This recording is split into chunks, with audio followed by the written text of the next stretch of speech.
Romans, the 3rd chapter, verse 10, 11, 12. నీతిమంతుడు లేడు, ఒక్కడునూ లేడు. సత్యవంతుడు లేడు, న్యాయవంతుడు లేడు, ధర్మవంతుడు లేడు. గ్రహించు వాడెవడునూ లేడు. అందరూ త్రోవ తప్పి ఏకముగా పనికిమాలిన వారైరి. మేలు చేయువాడు లేడు, ఒక్కడైనను లేడు. కానీ దైవ కుమారుడైన ఆ ఒక్క నీతిమంతుడు, ఆ ఒక్క న్యాయవంతుడు, ఆ ఒక్క సత్యవంతుడు, ఆ ఒక్క ధర్మవంతుడు, ఆ యొక్క సర్వగుణాల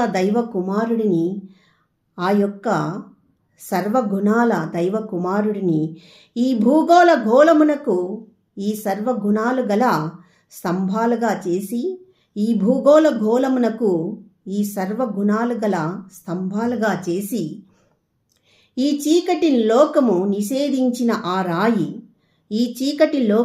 నిషేధించిన ఆ రాయి అనగా యేసును ఈ భూగోళ గోళ మూలకు తలరాయిగా చేసిన యెహోవా